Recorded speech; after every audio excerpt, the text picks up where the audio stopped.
Hi, Trevor here, reflecting on life through music. Thank you for stopping by.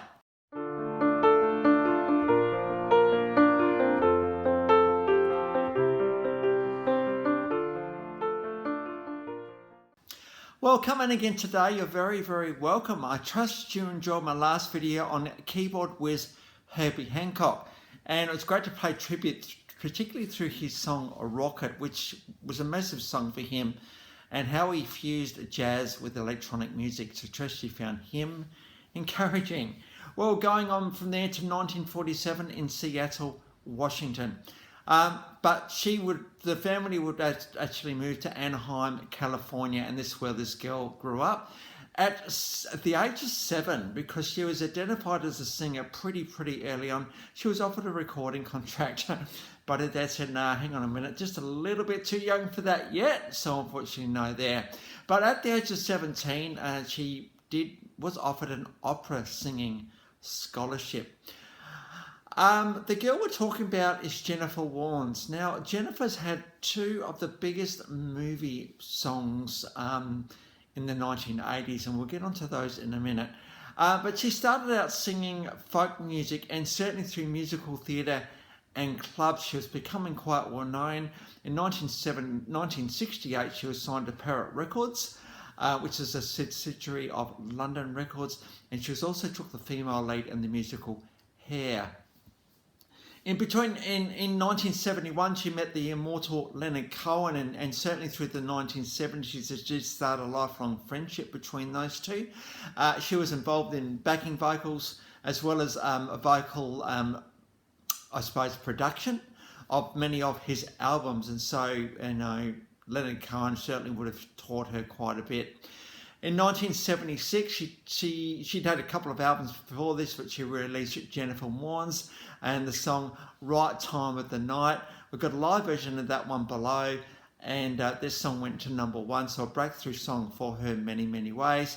This song all about hey, you're here, I'm here, what are we going to do? Let's make love. So an absolutely beautiful song.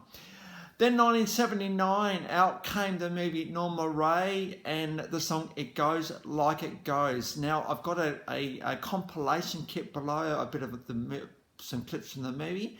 This particular song won the Academy Award for Best Song. So, and this would be the first of 3 that Jennifer Warnes would be part of. I think people asked her to sing because, first of all, she's got an amazing singing voice, very powerful, very strong, but very tender at the same time.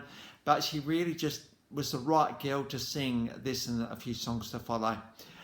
Including 1982, An Officer and a Gentleman, Up Where We Belong. This was a duet with Joe Cocker. Now, I did Joe Cocker a little while back, and it was great to. No, in fact, he inspired me to do Jennifer's story. I'm thinking today. This song also won Academy Award for Best Song. And again, Jennifer performed this on the Academy Awards. I've actually got the live clip of that performance below. They go all out here really in the production of this one. But, Joe and Jennifer just have this beautiful voice between them. This song also won a Golden Globe Award, and it got to #1 for about 3 weeks. In 1987, Leonard Cohen penned First We Take Manhattan, and we've got the official clip of that one below. I must admit I didn't realise this one was Jennifer Warnes, but I do remember this one. It's such a classy kind of song, just really shows off her voice really well. We've got the iconic Stevie Ray Vaughan doing guitar work in the background. 1987, Academy Awards song #3, Time of My Life by the iconic. When you think of 1980s movies, you think of Dirty Dancing, and so we've got an official sort of studio clip of that one. And we've also got the clip from the movie, which is all about that final dance, which just broke all of the rules in that particular movie. Time of My Life, I think, Dirty Dancing, such an iconic movie in the 80s. And I think it's all about, hey, look, we don't care, we're just going to go for it. We're going to have the time of our life. by doing that. If we just stay where we always are, we're never going to amount to anything. But if we can really push the envelope, we will get onto something new and we'll have the time of our life. And these two in the movie certainly did do that. And it got me thinking a little bit more about, you know, and there's been a few movie songs lately around the same thing, that is breaking status quo in your own life more than anything else. And that is, you know what, we only have one life to live, don't we? We want to make the most of it, don't we? We really, really do. We don't want to look back on our life thinking, oh, what happened? No, we don't want to do that. We want to live. But as I'm finding myself, you know, it's one thing to be thinking that, it's another thing to actually get the mindset in mind to actually take some action. I think this is where this song's going today, and certainly where the movie Dirty Dancing went. They took action. They could have just sat in the corner and not did anything, but they did actually get up and do this dancing, which changed the world, changed that particular community. Dancing is essential. Dancing has sexuality to it. Dancing is where couples get together, and why wouldn't we want to do that?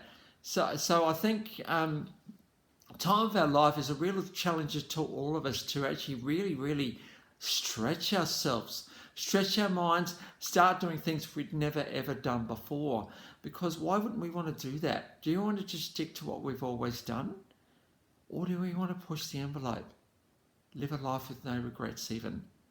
I think the challenge of time of our life is just it, and that is, do we want the time of our life or not? If we do, we've got to stretch it, don't we? So if you're in a particular, maybe in a bit of a rut at the moment, thinking, well, just my days are just going by, well, you know, do you want to keep doing that? Or do you want to live life? We all have a life to live, don't we? But it may require some change of habit for us, and why wouldn't we want to do that if it's for our best? So I trust you'll find that one encouraging. And, you know, as you watch the dancing scene below, just remember this type of dancing was looked down upon, but look at the response and reaction they got when they became themselves. So studio version and movie clips version below. We've got a live version, not at the proms of Jennifer singing Joan of Arc. I thought I'd just get a real live version in there, I suppose. Her in front of an orchestra.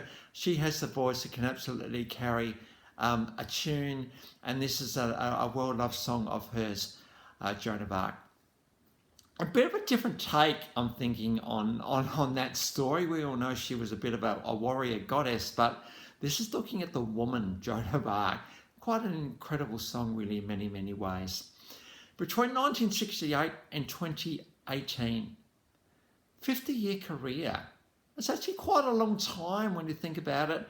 To have 3 songs in the late 1970s, 80s that became Academy Awards, even though she didn't write the songs, she truly contributed to their success. So she's had 9 studio albums and 18 singles. So she's been involved in 3 Academy Awards, 2 Golden Globe Awards, and she's received 2 Grammy Awards in her own right. So it's good to see that Jennifer has had a pretty long and strong career. So the links to those 7 clips in the description below, and I've also included my last video from Herbie Hancock. So if you want to recap on him, feel free. Well, how good to give this girl a bit of a go today. If this is your first time to Life Reflections Through Music, or you came back for another one, how great to see everybody here. Next time, seeing we are in the J's at the moment, we're going to go on to the immortal J.J. Cale. So that's where we're headed next time. So until then, catch you around. Bye for now.